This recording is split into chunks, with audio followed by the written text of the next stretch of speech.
नमस्कार दोस्तों, कैसे हैं आप सभी? उम्मीद करते हैं आप सब बहुत बढ़िया होंगे। तो चलिए आज हम आज का वीडियो शुरू करते हैं। वीडियो शुरू करने के पहले हम है ना बताना चाहेंगे कि हमने जीके को 2 पार्ट में बाँटकर आप लोग देख ही रहे होंगे कि 2 प्लेलिस्ट है। एक प्लेलिस्ट है जिसमें लुसेंट के सभी फैक्ट्स पे बेस्ड जीके हम स्टोरी टेलिंग स्टाइल में पढ़ाए हैं। उसमें लुसेंट से हटके कोई भी एक्स्ट्रा फैक्ट्स नहीं है।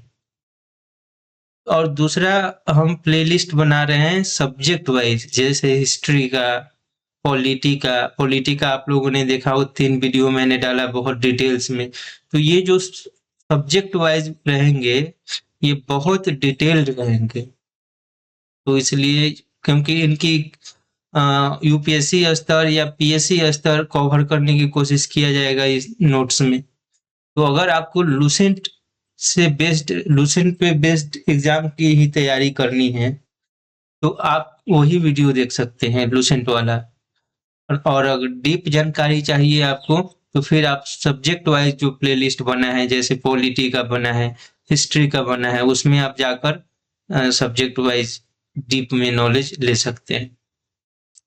तो उसी तरह हम लोगों ने इतिहास में पहला एंशिएंट हिस्ट्री शुरू किया है, प्राचीन भारत, जिसका भाग 1 कवर कर चुके हैं।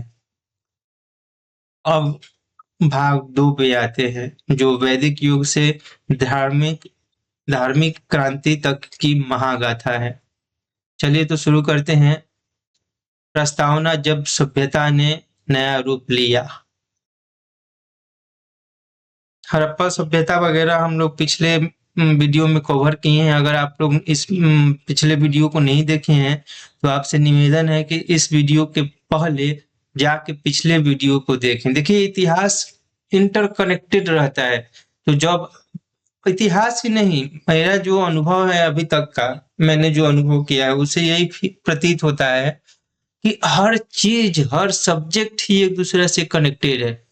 आप अगर उसके एक चीज को नहीं जानते तो दूसरी चीज को जानने में आपको परेशानी होगी। ये एक चीज को आप सीख लिए तो उसका इस्तेमाल आप दूसरी चीज को सीखने में कर सकते हैं। इंटरकनेक्टेड रहता है हर चीज ही।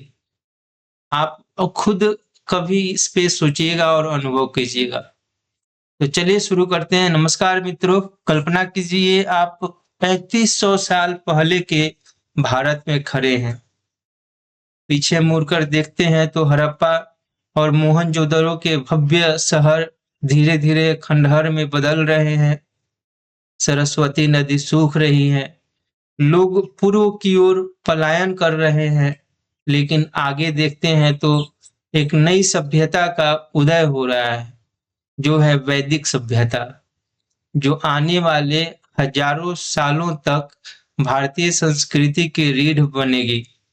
पिछले एपिसोड में हमने सिंधु घाटी सभ्यता की यात्रा पूरी की थी, जहां हमने मोहनजोदड़ो के विशाल स्नानागार,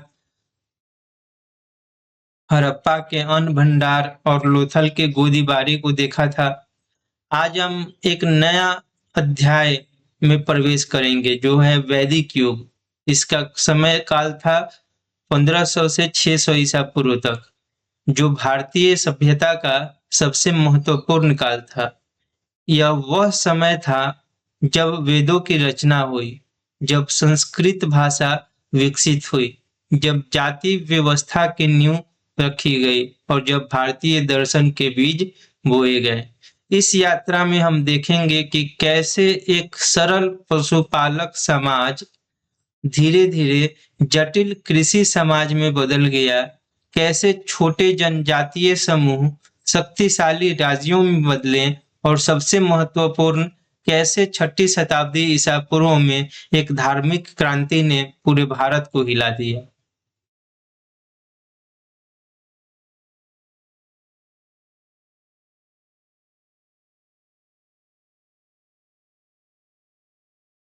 वैदिक युग को हम 2 भागों में बांटते हैं। पहला ऋग्वैदिक काल, जो 1500 ईसा पूर्व, 1500 से 1000 ईसा पूर्व, जो सरलता प्रकृति पूजा और जनजातीय लोकतंत्र का युग था। दूसरा उत्तर वैदिक काल 1000 से 600 ईसा पूर्व, जो लोहे की क्रांति, कृषि विस्तार, राजनीतिक केंद्रीकरण और सामाजिक जटिलता का समय था। और फिर छठी शताब्दी ईसा पूर्व में आता है वह मोड़ जब 16 महाजन पदों का उदय हुआ, मगध साम्राज्य बना और सबसे महत्वपूर्ण महावीर और गौतम बुद्ध ने अपने क्रांतिकारी विचारों से पूरे धार्मिक परिदृश्य को बदल दिया। तो चलिए इस महागाथा की शुरुआत करते हैं, लेकिन पिछले एपिसोड से ज्यादा इस बार कहानियां शामिल रहेंगी ताकि और रोचक बने। मैंने आपसे कहा था और इस बार भी कह रहा देखिए, एक तो साला हम भोजपुरी अभी तक भोजपुरी प्रदेश यानी बिहार छोड़ला हमरा लगभग 7 साल से ज्यादा हुई, लेकिन तबहू भोजपुरी हमार मुंह से छूटते नहीं। ना तो हिंदी के अच्छा से आवे देता हमारा मुंह पर और ना ही इंग्लिश के आवे देता, चाहे कोनो और भाषा के। भोजपुरी तू क्या कहत रही? हाँ, तो मतलब सुधार होते हुए आप देखते पाएंगे। जैसे पिछला इस एपिसोड, इसका फर्स्ट एपिसोड देखेंगे तो वो उतना बढ़िया नहीं लगेगा जितना बढ़िया ये लगेगा। तो चूंकि हम यूट्यूब पे नए हैं, हम सीख रहे हैं धीरे धीरे। इस हमको ये पेन टैब होता है, पेन टैब अभी चलाने हमको नहीं आ रहा है, इसीलिए हम मैथ वाला प्लेलिस्ट को स्टॉप करके रखे हैं कि जब तक वो अच्छा से सीख ना ले, क्योंकि नोट्स बनाने में प्रॉब्लम है मैथ की। अगर वो सीख लेते, सीखने की कोशिश कर रहे हैं, उस पे एक बार कमांड बन जाए तो हम मैथ और रीजनिंग की भी जल्दी ही शुरू कर देंगे वीडियोस डालना। चलिए शुरू करते हैं। ऋग वैदिक काल यानी 1500 से 1000 ईसा पूर्व, सप्त सिंधु की सरल जीवन शैली। आर्य कौन थे? यह एक रहस्य जो आज भी अनसुलझा है। सप्त सिंधु के मैदानों में घोड़ों के टापों की आवाज गूंज रही है, रथ तेजी से दौड़ रहे हैं, घुमंतु पशुपालक अपने मवेशियों के झुंड के साथ नई चरागाहों की तलाश में आगे बढ़ रहे हैं। शाम को जब वे डेरा डालते हैं तो अग्नि प्रज्वलित होती है और वे अपने देवताओं की स्तुति में मंत्रोच्चारण करते हैं। ये है आर्य, वो लोग जो संस्कृत बोलते थे, वेदों में विश्वास करते थे और खुद को श्रेष्ठ या उत्तम चरित्र वाला कहते थे। देखिए, ये आप इसको विजुअलाइज करने की अपने मन में कोशिश कीजिएगा जो हम पढ़ेंगे, तो और अच्छा से आप इसको कनेक्ट कर पाइएगा वो उस समय की परिस्थिति को, परिदृश्य को, स्थिति को। लेकिन तो आगे बढ़ते हैं, लेकिन ये आर्य आए कहाँ से? यह प्रश्न आज भी इतिहासकारों के बीच गर्म बहस का विषय है। जर्मन विद्वान मैक्स मुलर ने 19वीं सदी में सुझाया कि आर्य मध्य एशिया से भारत आए। उनके अनुसार आर्य बैक्ट्रिया यानी कि आधुनिक अफगानिस्तान, उसका पहले नाम बैक्ट्रिया था, से होते हुए भारत पहुंचे और धीरे धीरे सप्त सिंधु क्षेत्र में बस गए। लेकिन बाल गंगाधर तिलक की एक अलग ही थ्योरी थी। उन्होंने अपनी प्रसिद्ध पुस्तक Arctic home in the Vedas में तर्क दिया गया कि आर्यों का मूल निवास आर्कटिक क्षेत्र था। उन्होंने ऋग्वेद में लंबी रातों और उषाओं के वर्णन को अपने सिद्धांत का आधार बनाया।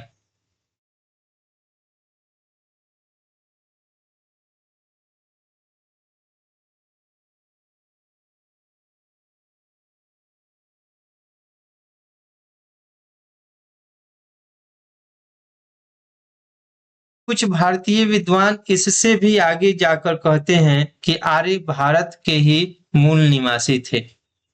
हालांकि जो बात पूरी तरह स्पष्ट है वह यह है कि ऋग वैदिक आर्य सप्त सिंधु यानी कि 7 नदियों की भूमि में बसे थे। ये नदियां थीं सिंधु, झेलम यानी वितस्ता, चिनाब जिसका जिसका नाम अस्किनी भी था, रावी जिसका नाम परुशनी भी था, व्यास, विपाशा, सतलुज, सतुत्री और सरस्वती। इन सातों में सरस्वती को सबसे पवित्र माना जाता था। ऋग्वेद इसे नदी तमा यानी नदियों में सर्वश्रेष्ठ कहता है। यह वही सरस्वती है जिसके सूखने की कहानी हड़प्पा सभ्यता के पतन से जुड़ी है।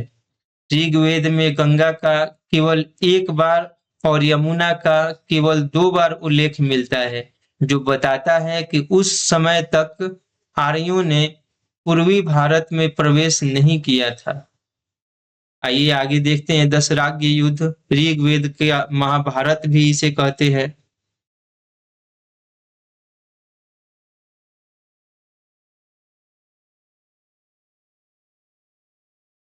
अब मैं आपको एक रोमांचक कहानी सुनाता हूँ जो ऋग्वेद में दर्ज है। यह कहानी है 10 राज्य युद्ध की यानी 10 राजाओं के युद्ध की। यह लड़ाई परुशनी नदी, आधुनिक उसको रावी नदी कहते हैं, के तट पे लड़ी गई थी। एक तरफ था भरत जनजाति का शक्तिशाली राजा सुदास, जिसके पुरोहित थे महान ऋषि वशिष्ठ। दूसरी तरफ थे 10 राजाओं का महासंघ पुरु, यदु, तुर्वस, अनु, द्रुहयु और अन्य जनजातियों के राजा। दरअसल भरत जनजाति इतनी शक्तिशाली हो गई थी कि अन्य जनजातियां उससे ईर्ष्या करने लगी। कहा जाता है कि पहले सुदास के पुरोहित विश्वामित्र थे, लेकिन किसी कारण से सुदास ने उन्हें हटाकर वशिष्ठ को अपना पुरोहित बना लिया। इससे क्रोधित होकर विश्वामित्र ने 10 राजाओं को सुदास के खिलाफ भड़काया और एक महासंघ बनाया। युद्ध की तैयारी शुरू हुई। परुशनी नदी के तट पर दोनों सेनाएं आमने सामने थीं। सुदास की सेना संख्या में कम थी, लेकिन उसका युद्ध कौशल असाधारण था। जब 10 राजाओं की संयुक्त सेना नदी पार करने की तैयारी कर रही थी, तभी सुदास ने एक चतुर चाल चली। उसने नदी पर बने प्राकृतिक बांध को तोड़ दिया। अचानक पानी की तेज धारा ने दुश्मन की सेना को अपनी चपेट में ले लिया। सैनिक बाढ़ में बहने लगे, रथ पलट गए, घोड़े भागने लगे। सुदास ने इस अराजकता का फायदा उठाया और दुश्मनों पर भयंकर हमला बोल दिया। यह एक निर्णायक विजय थी। 10 राजाओं का संघ बिखर गया और भरत जनजाति सबसे शक्तिशाली बन गई। बाद में भरत और कुरु जनजातियों का विलय हुआ और कुरु जनजाति का जन्म हुआ, जो उत्तर वैदिक काल में प्रमुख भूमिका निभाएगी। यह युद्ध हमें बताता है कि उस समय राजनीतिक गठबंधन अस्थिर थे और जनजातीय प्रतिद्वंदिता आम बात थी।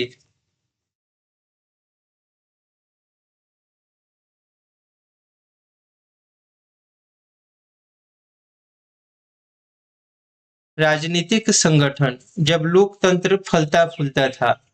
ऋग्वैदिक समाज की राजनीतिक व्यवस्था आज के हिसाब से बहुत दिलचस्प थी। यह न तो पूरी तरह राजतंत्र थी, न पूरी तरह लोकतंत्र, बल्कि दोनों का एक सुंदर मिश्रण थी। समाज को छोटी छोटी इकाइयों में बांटा गया था। सबसे छोटी इकाई थी कुल यानी परिवार, जिसका मुखिया कुलपति कहलाता था। कई परिवार मिलकर बनाते थे ग्राम यानी गांव, जिसका मुखिया ग्रामणी होता था। यह ग्रामणी केवल प्रशासनिक प्रमुख ही नहीं, बल्कि युद्ध के समय अपने गांव के सैनिकों का नेतृत्व भी करता था। वह सभा और समिति की बैठकों में भी भाग लेता था। कई गांव मिलकर बनाते थे विस यानी कबीला, जिसका प्रमुख विसपति कहलाता था और अंत में कई विष मिलकर बनाते थे जन, यानी जनजाति या कबीला। जन का मुखिया होता था राजन या राजा, लेकिन यह राजा वैसा नहीं था जैसा हम आज सोचते हैं। वह एक तानाशाह या निरंकुश शासक नहीं था। दरअसल वह एक जनजातीय मुखिया था, एक सैन्य नेता था। उसे गोप या गोपति भी कहा जाता था, जिसका अर्थ है गायों का रक्षक। यह नाम उसकी मुख्य जिम्मेदारी को दर्शाता था, जनजाति की गायों की रक्षा करना, क्योंकि उस समय गाय ही सबसे बड़ी संपत्ति थी। राजा का चुनाव होता था, पद पूरी तरह वंशानुगत नहीं था, और सबसे महत्वपूर्ण बात, राजा को सभा और समिति के फैसलों का सम्मान करना पड़ता था। अब बात करते हैं सभा और समिति की। ये दो संस्थाएं ऋग्वैदिक लोकतंत्र की आत्मा थी। सभा एक छोटी और चुनिंदा संस्था थी जिसमें वृद्ध और कुलीन लोग होते थे। इसका मुखिया सभापति कहलाता था। सभा राजा को सलाह देती थी, लेकिन इससे भी महत्वपूर्ण, यह एक अदालत के रूप में भी काम करती थी। अपराधियों का मुकदमा चलाना, उन्हें दंड देना, यह सब सभा के कार्य थे। समिति इससे भी बड़ी संस्था थी, जिसमें आम लोग भाग ले सकते थे। यह राज्य के बड़े राजनीतिक मामलों पर चर्चा करती थी। युद्ध करे या शांति बनाए जैसे महत्वपूर्ण फैसले समिति में लिए जाते थे। और सबसे प्रगतिशील बात, महिलाएं भी समिति की बैठक में भाग ले सकती थी। समझिए उस समय, कल्पना करके सोचिए कि आज की परिस्थिति और उस समय की परिस्थिति में, उस समय कितना डेवलप्ड सोच था। पता नहीं उस सोच को कैसे तोड़ा गया और उसको तोड़ने में कितना मेहनत लगा होगा। मतलब एक सच्चा लोकतंत्र उस समय मौजूद था इंडिया में, भारत में। कितना मुश्किल हुआ होगा अंग्रेजों को या मुगलों को या बाहर जो भी आक्रमणकारी आए, उन्हें कितना मुश्किल हुआ होगा तोड़ना। इसीलिए ना बहुत कई साल लग गए, धीरे धीरे तब जाके वो सोने की चिड़िया टूटी, क्योंकि वहां पे इतना इतना सुंदर व्यवस्था बनाया गया था ऑलरेडी। चलिए आगे बढ़ते हैं। राजा की मदद के लिए कुछ महत्वपूर्ण अधिकारी होते थे। सबसे शक्तिशाली था पुरोहित, जो राजा का धार्मिक सलाहकार था। वशिष्ठ और विश्वामित्र जैसे महान पुरोहितों का ऋग्वेद में बार बार उल्लेख मिलता है। सेनानी सेना का प्रमुख था, जो युद्ध में कमांडर की भूमिका निभाता था। ग्रामीण और विस्पति अपने अपने स्तर पर प्रशासन चलाते थे। महत्वपूर्ण बात यह है कि उस समय कोई नियमित कर व्यवस्था नहीं थी।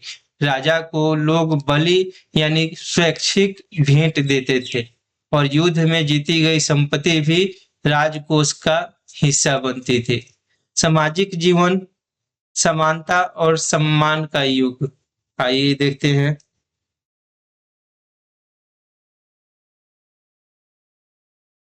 ऋग्वैदिक समाज की सबसे खूबसूरत बात थी इसकी सरलता और समानता। हाँ, कुछ सामाजिक भेद थे, लेकिन जन्म के आधार पर कठोर जाति व्यवस्था नहीं थी। परिवार पितृसत्तात्मक था। पिता परिवार का मुखिया होता था। संयुक्त परिवार प्रणाली प्रचलित थी, जिसमें कई पीढ़ियां एक साथ रहती थी। विवाह को पवित्र संस्कार माना जाता था, और गंधर्व विवाह यानी प्रेम विवाह भी स्वीकार्य था। सबसे रोमांचक था स्वयंवर, जिसमें लड़की अपना पति खुद चुनती थी।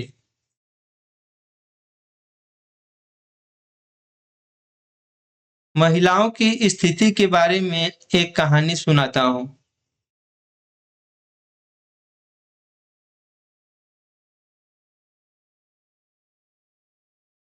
घोषा नाम की एक विदुषी महिला थी। वह ऋषि कक्षीवान की पुत्री थी। कोढ़ की बीमारी के कारण उनका विवाह नहीं हो पाया था, लेकिन इससे उन्होंने हार नहीं मानी। उन्होंने वेदों का गहन अध्ययन किया और ऋग्वेद के 2 सूक्तों की रचना की। आश्विन देवताओं की स्तुति में लिखे गए उनके मंत्र इतने शक्तिशाली थे कि कहा जाता है उनकी बीमारी ठीक हो गई। इसी तरह लोपामुद्रा थी, जो ऋषि अगस्त्य की पत्नी थी। उन्होंने भी वैदिक सूक्तों की रचना की। गार्गी, वाचकनवी तो इतनी महान दार्शनिक थीं कि राजा जनक के दरबार में होने वाली दार्शनिक बहसों में वे भाग लेती थीं और याज्ञवल्क्य जैसे महान ऋषियों को चुनौती देती थीं। वर्ण व्यवस्था के बारे में बहुत गलतफहमियां हैं। ऋग्वैदिक काल में कठोर जाति व्यवस्था नहीं थी। वर्ण व्यवसाय पर आधारित था, जन्म पर नहीं। केवल ऋग्वेद के 10वें मंडल के पुरुष सूक्त में पहली बार 4 वर्णों का उल्लेख मिलता है। ब्राह्मण ब्रह्मा के मुख से, राजन्य या क्षत्रिय भुजाओं से, वैश्य जांघों से और शूद्र पैरों से। लेकिन यह केवल एक दार्शनिक विचार था, एक प्रतीकात्मक व्याख्या थी। वास्तविक जीवन में वर्ण परिवर्तन संभव था। एक व्यक्ति जो ब्राह्मण परिवार में पैदा हुआ था, वह क्षत्रिय बन सकता था। विश्वामित्र इसका सबसे बड़ा उदाहरण है। वे क्षत्रिय थे, लेकिन अपनी तपस्या से ब्रह्मर्षि बन गए।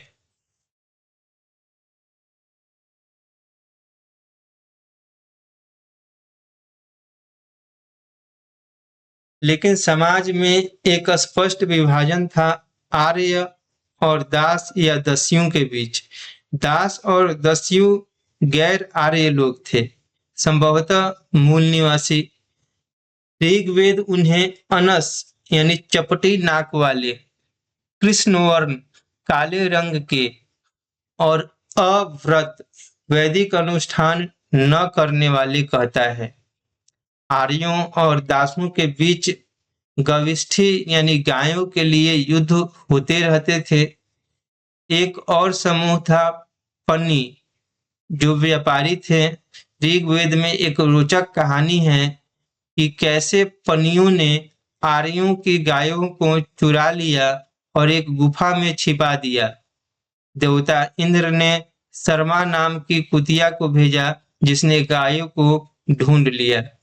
इससे पता चलता है कि आर्यों और गैर आर्य समूहों के बीच संघर्ष चलता रहता था। आर्थिक जीवन जब गाय ही धन थी। ऋग्वैदिक अर्थव्यवस्था को समझने के लिए एक बात याद रखिए कि गाय ही सब कुछ थी। पशुपालन मुख्य व्यवसाय था और गाय सबसे महत्वपूर्ण पशु। धनी व्यक्ति को गोमत कहा जाता था, जिसके पास बहुत गायें हों। युद्ध गविष्टि कहलाते थे। गायों की खोज, गाय विनिमय की इकाई थी। जैसे आज हम रुपयों में कीमत बताते हैं, वैसे तब गायों में। एक रोचक बात, दूहिता यानी कि पुत्री शब्द का शाब्दिक अर्थ है जो दूध दूहती है, जो दर्शाता है कि लड़कियां पशुपालन में मदद करती थीं। घोड़ा भी बहुत महत्वपूर्ण था, खासकर युद्ध और परिवहन के लिए। ऋग्वेद में घोड़ों का बहुत सुंदर वर्णन मिलता है। भेड़, बकरी, कुत्ता और गधा भी पाले जाते थे। कृषि अभी प्राथमिक व्यवसाय नहीं थी, यह द्वितीयक व्यवसाय था। मुख्य फसल यौ थी, जिसका अर्थ जौ या कभी-कभी गेहूं भी होता था। लकड़ी के हल का प्रयोग होता था, जिसे बैल खींचते थे। झूम खेती का भी उल्लेख मिलता है। जंगल जलाकर उस जमीन पर खेती करना झूम खेती कहलाता है। शिल्प और व्यापार विकसित हो रहे थे। रथाकार यानी रथ बनाने वाले को विशेष सम्मान प्राप्त था। बढ़ई, धातुकार, बुनकर, कुम्हार जैसे शिल्पकार थे। महत्वपूर्ण बात यह है कि इस काल में लोहे का उपयोग नहीं होता था, केवल ताम्र और कांस्य का उपयोग था। मुद्रा के रूप में निष्क नामक स्वर्ण आभूषण प्रचलित था, लेकिन मुख्यतः वस्तु विनिमय प्रणाली ही थी। आप अपने बर्तन देकर अनाज ले सकते थे या अपनी गाय देकर रथ खरीद सकते थे। धार्मिक जीवन, जब देवता प्रकृति में बसते थे,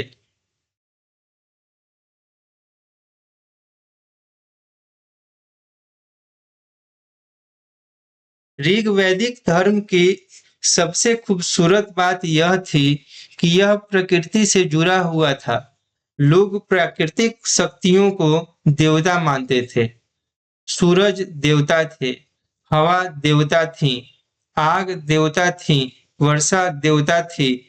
कोई मंदिर नहीं थे, कोई मूर्तियां नहीं थी। पूजा खुले आसमान के नीचे होती थी या घर के आंगन में। सबसे लोकप्रिय देवता थे इंद्र, युद्ध और वर्षा के देवता। ऋग्वेद में 250 सूक्त इंद्र को समर्पित है। इंद्र की सबसे प्रसिद्ध कहानी है वृत्र असुर को मारने की। वृत्र एक भयानक असुर था जो एक विशाल सर्प के रूप में था। उसने सारे जल को रोक लिया, जिससे धरती पर सूखा पड़ गया। लोग प्यासे मर रहे थे, फसलें सूख रही थी। तब देवताओं ने इंद्र से प्रार्थना की। इंद्र ने अपना वज्र उठाया, वह दिव्य हथियार जो बिजली की तरह चमकता था। भयंकर युद्ध हुआ। आखिरकार इंद्र ने वज्र से वृत्र को मार डाला। जल मुक्त हुआ, नदियां बहने लगी, वर्षा हुई और धरती फिर से हरी भरी हो गई। यह कहानी प्रतीकात्मक है। यह वर्षा की जीत को दर्शाती है, सूखे पर पानी की विजय को। दूसरे सबसे महत्वपूर्ण देवता थे अग्नि। यज्ञ की अग्नि। अग्नि को देवताओं और मनुष्यों के बीच मध्यस्थ माना जाता था। जब आप यज्ञ में घी डालते थे, तो अग्नि उसे देवताओं तक पहुंचाती थी। वरुण ऋत के रक्षक थे, ब्रह्मांडीय व्यवस्था के। वे एक नैतिक देवता थे जो पापियों को दंड देते थे। सोम एक रहस्यमय देवता थे। सोम पौधे का मानवीकरण। सोम रस यज्ञों में पिया जाता था। यह संभवतः भांग या एफेड्रा पौधे से बनता था जो नशीला होता था। सूर्य, मित्र, वायु, मरुत, अश्विन, जुड़वा और कई अन्य देवता थे। देवियों में सबसे महत्वपूर्ण थी उषा, प्रातः काल की देवी। उषा का वर्णन ऋग्वेद में बहुत सुंदर है। उन्हें एक युवती के रूप में वर्णित किया गया है जो सुबह लाल वस्त्र पहनकर आती है और रात के अंधेरे को दूर भगाती है। अदिति, वाच और सरस्वती अन्य देवियां थीं, लेकिन ध्यान दे, ब्रह्मा, विष्णु, शिव, दुर्गा, लक्ष्मी जैसे देवताओं का भी अभी कोई प्रमुख उल्लेख नहीं है। ये सब बाद में विकसित हुए। यज्ञ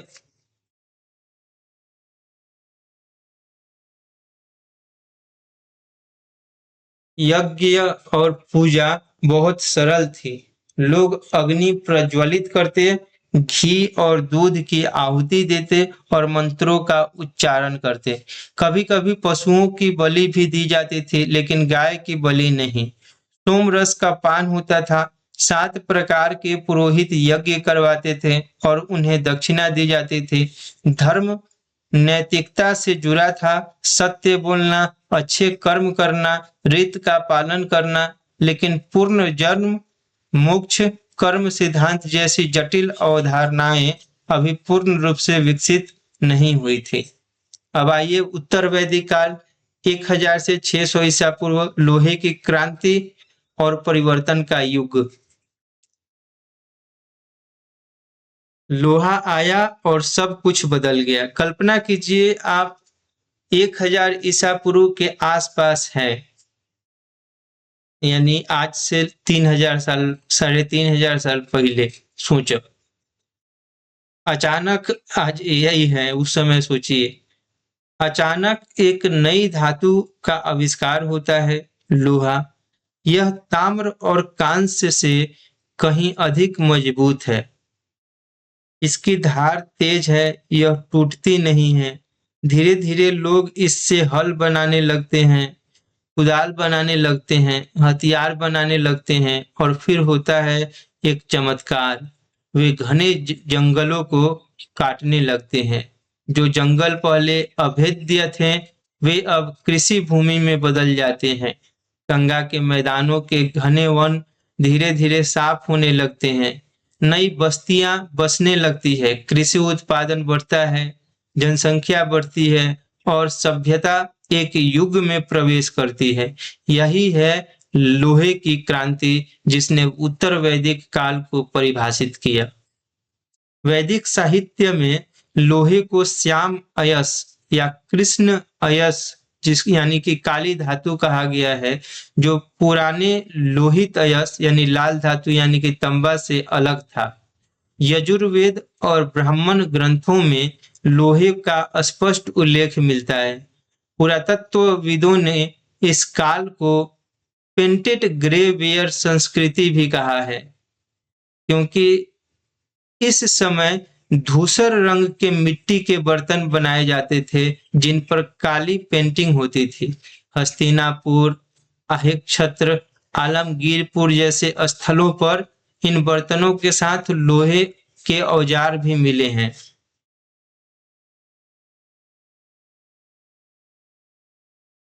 लोहे के प्रभाव को कम करके नहीं आंका जा सकता। पहला, कृषि में क्रांति आई। लोहे के हल से गहरी जुताई संभव हुई, जिससे उत्पादन बढ़ा। दूसरा, जंगलों को काटकर नई कृषि भूमि बनाई गई।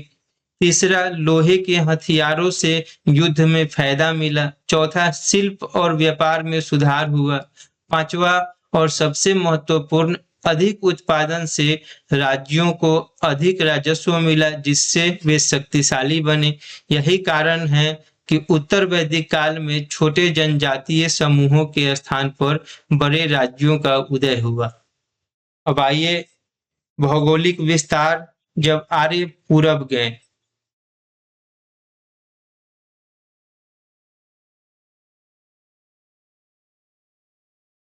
जब आर्य सप्त सिंधु की सीमाओं को तोड़कर पूर्व की ओर बढ़ने लगे, शतपथ ब्राह्मण में एक रोचक कहानी है विदेह माधव की। माधव विदेह का राजा था। उसके साथ था पुरोहित गौतम राहुगण। माधव ने एक महान यात्रा की, सरस्वती नदी से लेकर सदानीरा यानी कि गंडक नदी तक। लेकिन यह कोई सामान्य यात्रा नहीं थी। माधव के सामने सामने अग्नि चलती थी, यानी जंगल जलाया जाता था। पीछे पीछे लोग आते थे और उस जमीन पर बस जाते थे। इस तरह आर्यों ने गंगा के घने जंगलों को साफ करके पूरे मैदान पर अपना विस्तार किया। यह एक प्रतीकात्मक कहानी है जो दर्शाती है कि कैसे आर्यों ने धीरे धीरे पूर्वी भारत में प्रवेश किया। अब आर्य कुरु पंचाल क्षेत्र यानी गंगा यमुना दोआब और ऊपरी गंगा घाटी में केंद्रित थे।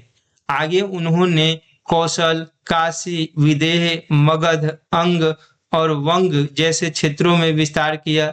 उत्तर वैदिक ग्रंथों में भारत के 3 भागों का उल्लेख मिलता है, आर्यावर्त यानी उत्तरी भारत, मध्य देश यानी मध्य भारत और दक्षिणापथ यानी दक्षिणी भारत। यह विभाजन आज भी भारतीय संस्कृति में मौजूद है। चलिए तो देखते हैं प्रमुख जनपद, उनकी राजधानी, आधुनिक स्थान और प्रसिद्ध शासक। कुरु जनपद, जिसकी राजधानी हस्तिनापुर और इंद्रप्रस्थ थी। इसका आधुनिक जगह दिल्ली, हरियाणा। प्रसिद्ध शासक इसके परिरक्षित और जन्मेजय हुए। पांचाल, इसकी राजधानी अहिक्षत्र या काम्पिल्य थी। इसके पश्चिमी यूपी। इसके प्रसिद्ध शासक हुए प्रवाहन जयवली। कौशल जनपद ये अयोध्या और कुशावती राजधानी थी पूर्वी यूपी में। इसके काशी जिसकी राजधानी वाराणसी थी, आधुनिक स्थान वाराणसी ही है। अजातशत्रु प्रमुख शासन हुआ। विदेह मिथिला थे बिहार में, उसके शासक जनक और याज्ञवल्क्य हुए। मगध जिसकी राजधानी राजगृह थी दक्षिणी बिहार में। आइए राजनीतिक परिवर्तन जब राजा भगवान बन गया।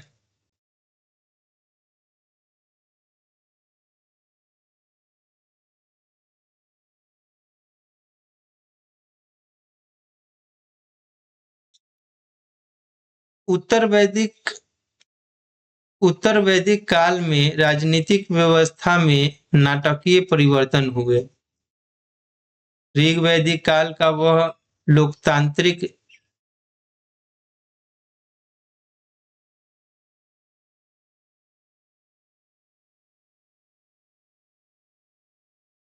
उत्तर वैदिक काल में राजनीतिक व्यवस्था में नाटकीय परिवर्तन हुए। ऋग वैदिक काल का वह लोकतांत्रिक जनजातीय मुखिया अब एक शक्तिशाली दैवीय राजा में बदल गया। ऐतरेय ब्राह्मण और शतपथ ब्राह्मण जैसे ग्रंथ राजा की दिव्यता की बात करने लगे। अब राजा को देवताओं के समान माना जाने लगा। यह सोच बाद के राजतंत्रों में और भी मजबूत हुई। राजा अपनी शक्ति प्रदर्शित करने के लिए 3 महायज्ञ करता था। पहला था राज्य सूय यज्ञ, राज्याभिषेक का यज्ञ। यह यज्ञ राजा को सर्वोच्च शक्ति प्रदान करता था। दूसरा था अश्वमेध यज्ञ, सबसे महत्वपूर्ण और सबसे महंगा यज्ञ। इसकी प्रक्रिया बहुत दिलचस्प थी। एक घोड़े को स्वतंत्र रूप से 1 वर्ष तक विचरने के लिए छोड़ दिया जाता था। सेना घोड़े के पीछे पीछे जाती थी। जिस भी राज्य में घोड़ा प्रवेश करता, उस राज्य के राजा के पास 2 विकल्प थे। या तो वह अश्वमेध करने वाले राजा की अधीनता स्वीकार करे या युद्ध करे। 1 साल बाद घोड़ा वापस आता और फिर भव्य यज्ञ होता। यह साम्राज्यवादी महत्वाकांक्षा का प्रतीक था। तीसरा था वाजपेयी यज्ञ, रथ दौड़ का यज्ञ। मजेदार बात यह है कि इस दौर में राजा का रथ हमेशा जीतता था, क्योंकि यह पहले से तय होता था। यह राजा की श्रेष्ठता का प्रदर्शन था। राजा अब गर्व से नई उपाधियां धारण करने लगा। राज विश्वजनन यानी सभी लोगों का राजा, अहिल भुवनपति यानी सारी पृथ्वी का स्वामी, एकराट एकमात्र शासक और सम्राट, सार्वभौम सम्राट। प्रशासन अधिक संगठित हो गया। पुरोहित, सेनानी और ग्रामणी के अलावा अब नए अधिकारी नियुक्त किए गए। भाग दूध कर संग्रहकर्ता, संग्रहित्री कोषाध्यक्ष, सूत राजा का सारथी और दैनिक डायरी रखने वाला, और अक्षवाप लेखाकार। नियमित कर संग्रह शुरू हुआ। वैश्य मुख्य करदाता थे। सबसे दुखद बात यह है कि सभा और समिति का पतन हो गया। विधत तो पूरी तरह गायब हो गई। सभा और समिति अभी भी मौजूद थी, लेकिन अब वे शक्तिहीन थी। अब केवल कुलीन और धनी लोग ही इनमें भाग ले सकते थे।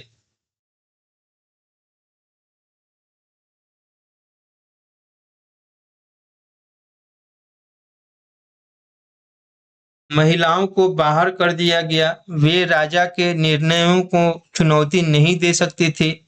लोकतांत्रिक जनजातीय व्यवस्था धीरे धीरे निरंकुश राजतंत्र में बदल गई। सामाजिक क्रांति जब वर्ण कैद में बंद हो गया। उत्तर वैदिक काल की सबसे दुखद कहानी है वर्ण व्यवस्था की कठोरता।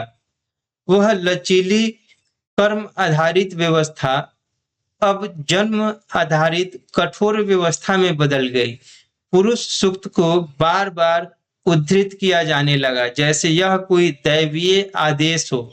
ब्राह्मण क्षत्रिय, वैश्य और शूद्र, ये 4 वर्ण अब जन्म से तय होने लगे। ब्राह्मण सर्वोच्च स्थान पर थे। उनका काम वेद पढ़ना, पढ़ाना, यज्ञ करना, कराना और दान लेना देना था। यज्ञ अब इतने जटिल और महंगे हो गए थे कि केवल ब्राह्मण ही उन्हें कर सकते थे। इससे उनका प्रभाव बहुत बढ़ गया। राजा भी उन पर निर्भर था। ब्राह्मणों को भूमि दान यानी ब्राह्मण देय मिलने लगा। क्षत्रिय युद्ध, शासन और लोगों की रक्षा करते थे। राजा आमतौर पर क्षत्रिय होता था। ब्राह्मणों और क्षत्रियों के बीच प्रतिस्पर्धा थी। कुछ क्षत्रिय ऋषि बने। जनक और विश्वामित्र इनके उदाहरण हैं। वैश्य कृषि, पशुपालन और व्यापार करते थे। वे मुख्य करदाता थे। मतलब वैश्य कृषि, पशुपालन और व्यापार करते थे और वे मुख्य करदाता वर्ग थे।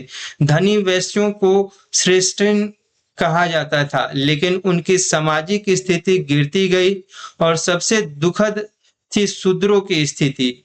उन्हें केवल 3 उच्च वर्णों की सेवा करनी थी। उन्हें अस्पृश्य माना जाता था। वेद पढ़ने और यज्ञ करने से वंचित थे। गंभीर भेदभाव का सामना करते थे। कुछ ग्रंथों के अनुसार यदि कोई शूद्र वेद सुन लेता तो उसके कानों में पिघला हुआ शीशा डाला जाता था। यह कितना क्रूर था सोचिए। गोत्र प्रणाली भी इस काल में पूर्ण रूप से विकसित हुई। गोत्र का मतलब था सामान्य ऋषि पूर्वज। कश्यप, वशिष्ठ, भृगु, गौतम, भारद्वाज, अत्रि, विश्वामित्र, अगस्त्य जैसे प्रसिद्ध ऋषियों के नाम पर गोत्र थे। समान गोत्र में विवाह वर्जित था।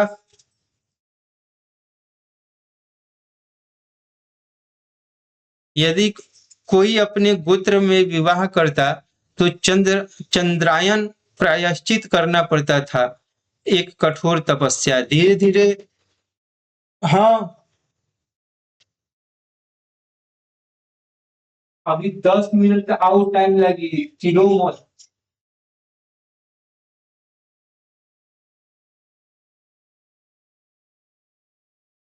धीरे धीरे वर्ण से जाति की ओर बदलाव हुआ। कुल और जाति शब्द अब ठोस स्थितियों में प्रकट होने लगे। व्यवसायिक जातियां बननी शुरू हुई। चंडाल, निषाद, वेन, पुक्कुस जैसे निम्न जातियों का उल्लेख मिलने लगा। बौद्ध ग्रंथ विनय पिटक में 2 जातियों का उल्लेख है, हीन जाति निम्न और उक्कट जाति उत्कृष्ट। यह सामाजिक विभाजन आगे और गहरा होता गया। महिलाओं का पतन जब सम्मान तिरस्कार में बदला। उत्तर वैदिक काल का सबसे दुखद पहलू है महिलाओं की स्थिति में गिरावट। वह समय जब घोषा, अपाला, लोपामुद्रा और गार्गी जैसी विदुषी महिलाएं वेद लिखती थीं, सभा में बहस करती थीं, वह समय अब बीत गया था। अब महिलाओं को घर की 4 दीवारी में सीमित कर दिया गया। हाँ, कुछ महिलाएं अभी भी उच्च शिक्षा प्राप्त कर सकती थीं। गार्गी और मैत्रेयी इसके उदाहरण हैं।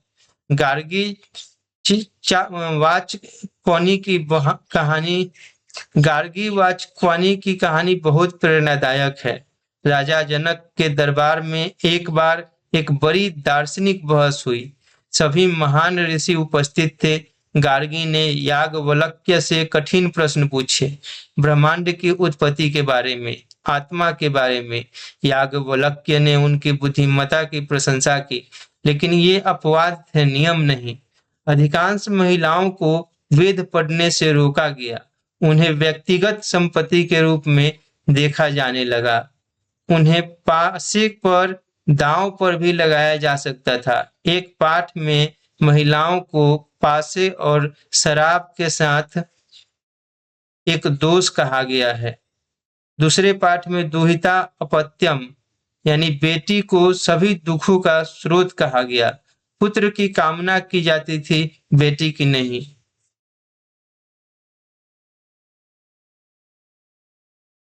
महिलाओं को सभा समिति में भागीदारी से वंचित कर दिया गया। संपत्ति के उत्तराधिकार से बाहर कर दिया गया। राजा और कुलीन एक से अधिक पत्नियां रख सकते थे। बाल विवाह के दुर्लभ उदाहरण मिलने लगे। सती प्रथा के कुछ संदर्भ आने लगे, हालांकि अभी यह सामान्य नहीं था। आश्रम व्यवस्था, जीवन का ब्लूप्रिंट।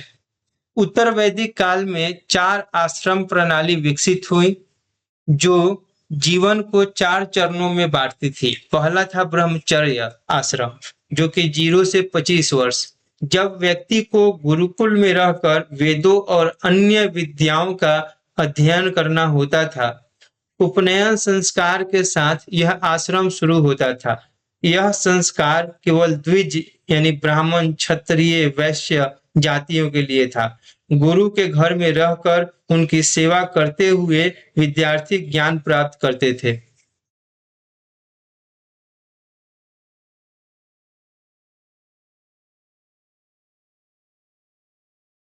दूसरा था गृहस्थ आश्रम, 25 से 50 वर्ष की अवस्था, जब व्यक्ति को विवाह करना और परिवार चलाना होता था।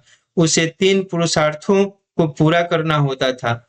धर्म यानी सामाजिक धार्मिक कर्तव्य, अर्थ यानी धन अर्जन, और काम यानी वैवाहिक जीवन। यह सबसे महत्वपूर्ण आश्रम था क्योंकि गृहस्थ ही समाज को चलाता था। वह ब्रह्मचारियों को शिक्षा देता था, वानप्रस्थियों और सन्यासियों को भोजन देता था, यज्ञ करता था, कर चुकाता था। तीसरा था वानप्रस्थ आश्रम, 50 से 75 वर्ष की अवस्था, जब व्यक्ति को धीरे धीरे सांसारिक जीवन से हटना होता था। उसे वन में जाकर तपस्या और ध्यान करना होता था। वह अपनी पत्नी को साथ ले जा सकता था, लेकिन परिवार से संपर्क कम करना होता था। चौथा और अंतिम था संन्यास आश्रम, 75 से 100 वर्ष की अवस्था, जब व्यक्ति को सभी सांसारिक बंधनों को त्याग कर मोक्ष की प्राप्ति के लिए प्रयास करना होता था। वह सन्यासी बन जाता था। कोई घर नहीं, कोई संपत्ति नहीं, कोई बंधन नहीं, केवल परमात्मा की खोज। यह प्रणाली समाज में व्यवस्था बनाए रखने में सहायक थी। इससे जीवन के सभी पहलुओं को व्यवस्थित किया और सामाजिक दायित्वों को स्पष्ट किया। लेकिन यह प्रणाली केवल द्विज जातियों, ब्राह्मण, क्षत्रिय और वैश्य के लिए थी। शूद्रों को इससे बाहर रखा गया था। 4 पुरुषार्थों की अवधारणा भी विकसित हुई। धर्म यानी सामाजिक धार्मिक कर्तव्य, अर्थ यानी कि धन अर्जन, काम यानी वैवाहिक जीवन, और मोक्ष यानी मुक्ति। इन चारों को संतुलित करना ही आदर्श जीवन माना जाता था। आर्थिक जीवन में परिवर्तन।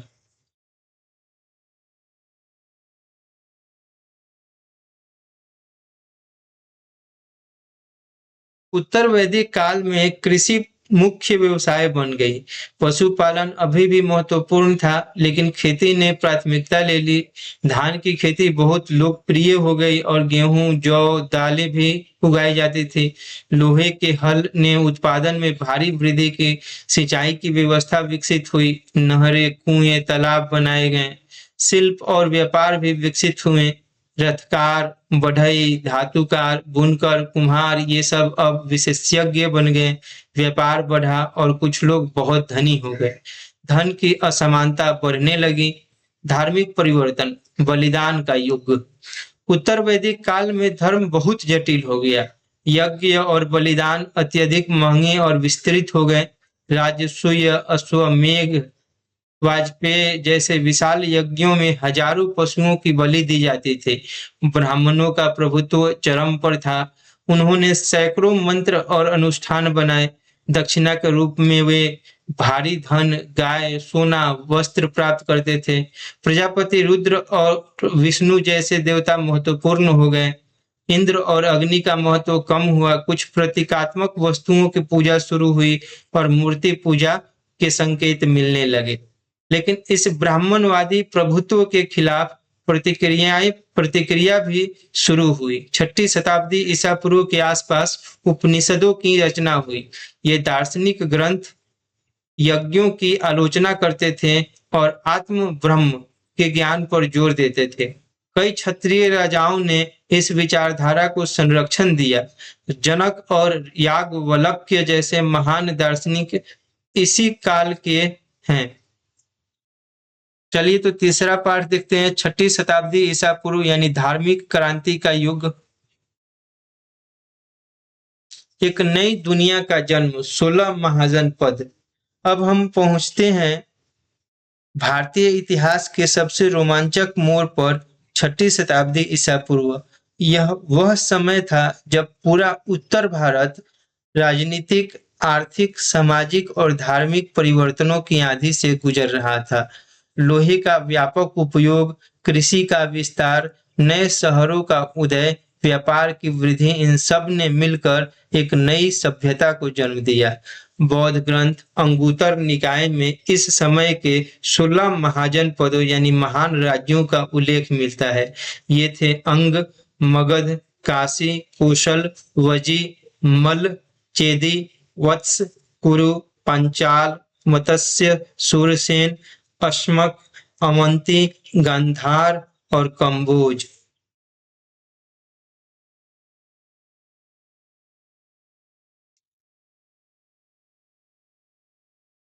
तो महाजनपद, राजधानी और आधुनिक स्थान और विशेषता। मगध राजगृह, बाद में पाटलिपुत्र हो गया। आधुनिक स्थान बिहार। विशेषता सबसे शक्तिशाली साम्राज्य बना। कौशल, इसकी राजधानी श्रावस्ती। अयोध्या पूर्वी यूपी। मगध का प्रमुख प्रतिद्वंदी था ये। वत्स, कौशंबी, इलाहाबाद के पास व्यापारिक केंद्र। अवंती, उज्जैनी, महिष्मती राजधानी थी। मध्य प्रदेश पश्चिम का शक्तिशाली राज्य था। वज्जी, ये वैशाली बिहार में गणतंत्र था। लिच्छवियों का संघ। काशी, वाराणसी में धार्मिक और सांस्कृतिक केंद्र। गांधार, ये तक्षशिला पाकिस्तान में था, शिक्षा का केंद्र। अंग, ये चंपा में। भागलपुर, मुंगेर व्यापार में महत्वपूर्ण। इन 16 राज्यों में से केवल 4 सबसे शक्तिशाली बचे, मगध, कौशल, वत्स और अवंती। इनके बीच लगातार युद्ध होते रहे। अंततः मगध ने सभी राज्यों को पराजित कर दिया और भारत का पहला साम्राज्य स्थापित किया। मगध साम्राज्य भारत का पहला महान साम्राज्य।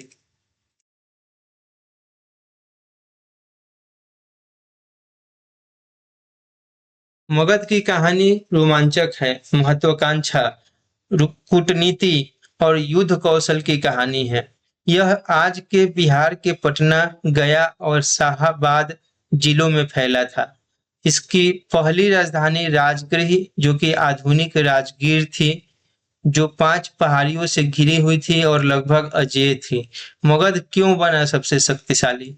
मगध की सफलता के कई कारण थे। पहला, मगध के पास लोहे की समृद्ध खानी थी। राजगीर के पास लोहे के भंडार थे, जिससे मगध के राजा शक्तिशाली हथियार और औजार बना सकते थे। दूसरा, भौगोलिक स्थिति बेहद अनुकूल थी। राजगीर 5 पहाड़ियों से घिरा था और बाद में जब राजधानी पाटलिपुत्र स्थानांतरित हुई तो वह गंगा, गंडक, सोन और सरयू नदियों के संगम पर स्थित था। यह एक जल दुर्ग था जिसे आसानी से जीतना असंभव था। तीसरा, उपजाऊ भूमि। गंगा के मैदानों की जलोढ़ मिट्टी बेहद उपजाऊ थी। भारी वर्षा के कारण सिंचाई के बिना भी अच्छी फसलें होती थी। इससे किसान अधिक अनाज उत्पादित कर सकते थे और राजा अधिक कर वसूल सकते थे। चौथा, हाथियों की उपलब्धता। मगध के पास हजारों हाथी थे, जो युद्ध में बहुत शक्तिशाली हथियार थे। ग्रीक स्रोत बताते हैं कि नंद राजाओं के पास 6000 हाथी थे। पांचवा, व्यापारिक और सिक्के।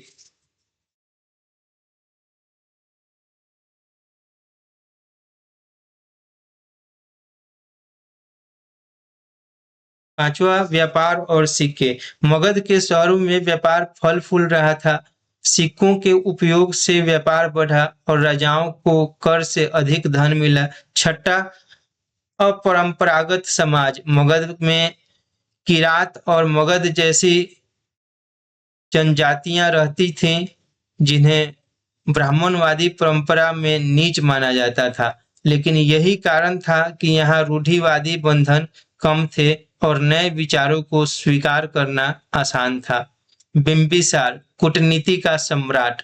मगध को महानता की ओर ले जाने वाला पहला शासक था बिंबिसार, जिसका कार्यकाल 544 ईसा पूर्व से 492 ईसा पूर्व था।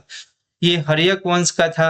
वह महात्मा बुद्ध का समकालीन था और मित्र था। बिंबिसार ने विजय की नीति अपनाई, लेकिन उसकी असली शक्ति थी उसकी कूटनीति।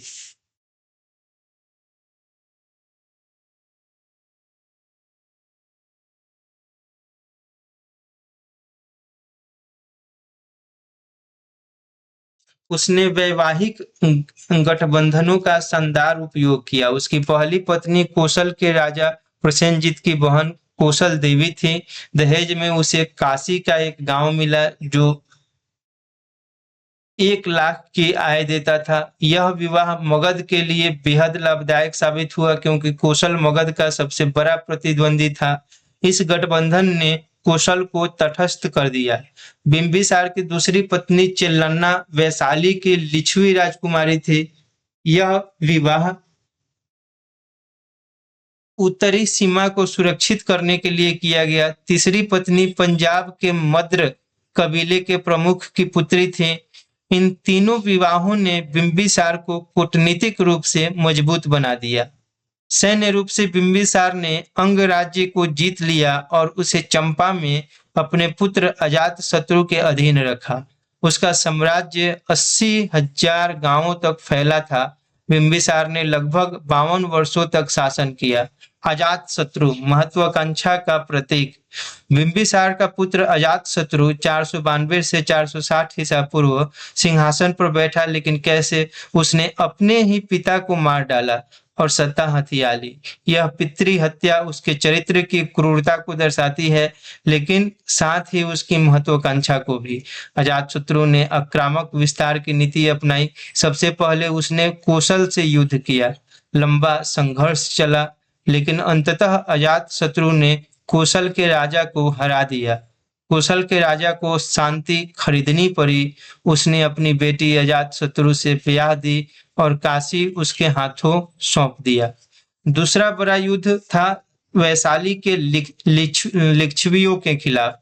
हालांकि अजातशत्रु की मां लिच्छवी राजकुमारी थी, लेकिन इससे उसे कोई फर्क नहीं पड़ा। वह वैशाली को जीतना चाहता था। यह युद्ध पूरे 16 साल चला।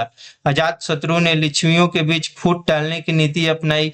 उसने उनके संघ को कमजोर किया। अंततः उसने 2 नए हथियारों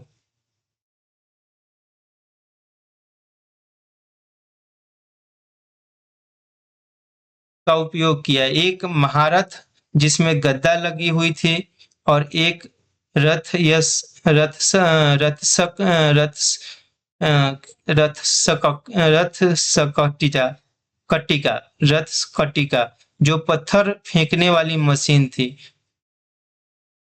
कैटापल्ट की तरह। इन हथियारों से वैशाली को जीत लिया गया। अजातशत्रु के समय मगध की सबसे बड़ी चुनौती थी अवंती। अवंती ने वत्स यानी कौशंबी को हरा दिया था और अब मगध पर आक्रमण की योजना बना रहा था। इस खतरे से निपटने के लिए अजातशत्रु ने राजगीर के चारों ओर मजबूत किलेबंदी की। आज भी उन दीवारों के अवशेष देखे जा सकते हैं। उदयन और पाटलिपुत्र एक नई राजधानी। अजातशत्रु का पुत्र उदयन 460 से 444 ईसा पूर्व सिंहासन पर बैठा। उसका सबसे महत्वपूर्ण योगदान था पाटलिपुत्र की स्थापना। उसने गंगा और सोने के संगम पर एक किला बनवाया। यह स्थान रणनीतिक रूप से बेहद महत्वपूर्ण था, क्योंकि मगध साम्राज्य के केंद्र में था। पाटलिपुत्र चारों ओर से नदियों से घिरा था, जो इसे लगभग अभेद्य बनाता था। यह शहर आगे चलकर मौर्य और गुप्त साम्राज्यों की शानदार राजधानी बना। शिशुनाग और नंद वंश चरम पर मगध।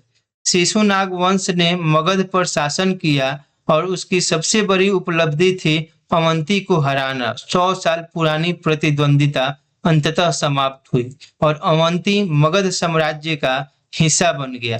फिर आया नंद वंश, जो मगध का सबसे शक्तिशाली वंश साबित हुआ। महापद्य नंद ने कलिंग को जीता और वहां से जैन तीर्थंकर की मूर्ति विजय ट्रॉफी के रूप में ले आया। वह स्वयं को एक राट यानी एकमात्र सम्राट कहता था। नंदों की सैन्य शक्ति अद्भुत थी। ग्रीक स्रोतों के अनुसार उनके पास 2 लाख पैदल सैनिक, 60,000 घुड़सवार और 6,000 युद्ध हाथी थे। यही कारण था कि सिकंदर, जो 326 ईसा पूर्व में पंजाब पर आक्रमण कर रहा था, मगध की ओर बढ़ने की हिम्मत नहीं कर सका।